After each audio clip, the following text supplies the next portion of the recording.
Okay, today we're going to extend our understanding and knowledge of adding and subtracting unlike fractions to adding and subtracting mixed numbers.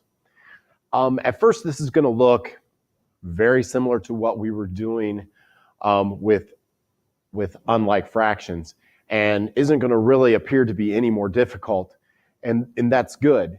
Only when we get to subtracting mixed numbers is there going to be this added skill of having to borrow. And then it's going to become a little more challenging. So I want you to pay close attention when we get to that borrowing.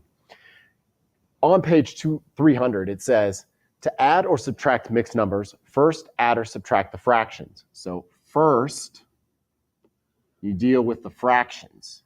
First, deal with the fractions.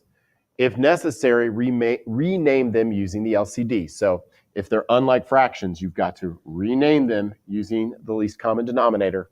Then add or subtract the whole numbers second.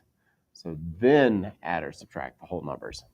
So first the fractions, then the whole numbers. So just like when we're adding and subtracting larger numbers, you start on the right-hand side and you work your way left. Well, the same thing's true for mixed numbers. You want to start with the fractions and then work your way over to the whole numbers.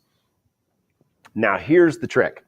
Sometimes, not all the time, sometimes when you subtract mixed numbers, the fraction in the first mixed number,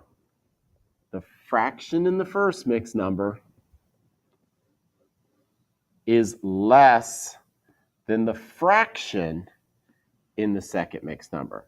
So the fraction in the first number is less than the fraction in the second mixed number. In this case, rename, we're going to say borrow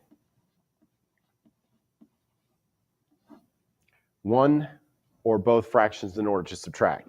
So we're actually going to borrow in the first one, and we'll see that when we get to it. But it is not all the time that we're going to be borrowing. It is only when the first fraction is bigger or smaller than the second fraction. So we'll notice that when we get to it. So let's take a look at these first couple examples. And they're going to seem quite simple. This is page 300, example 1. And it says 7 4/9 plus 10 2/9. Notice both numbers are positive, so we don't have to worry about integers.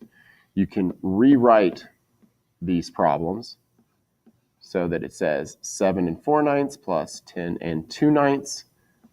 Notice that they already have a common denominator, so I don't have to worry about that. 4 plus 2 is 6 over 9. Then I'm going to add 7 and 0, get 7, and then bring down my 1. So I get 17 6/9. Hopefully you're already going, whoa, Mr. Man, that's got to be simplified. So yes, we're going to divide both the top and bottom here by 3, and you get 17 2/3 as your answer. Take a look at example number 2, which says 8 5/6 minus 2 1/3.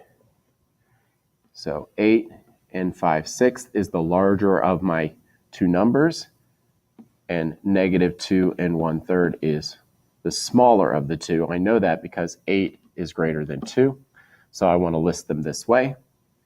But I don't have a common denominator. I have a 6 and a 3. The 3 I know will divide equally into the 6, so I only need to change this bottom mixed number by multiplying by 2 over 2, and I get 2 2/6. I will just drag over the 8 5/6, and don't forget this bottom one is negative, so we will be subtracting. Fractions I'm going to deal with first. 5/6 minus 2/6 is 3/6. 8 minus 2 is 6. It's positive because the larger looking number was the 8 5/6 and was positive. And then 3/6 we know simplifies to 1/2. So I get 6 and 1/2. Pretty simple so far. So why don't you go ahead and try the lettered problems at the bottom of page 300 on your own, and then come back to take a look at subtracting mixed numbers with borrowing.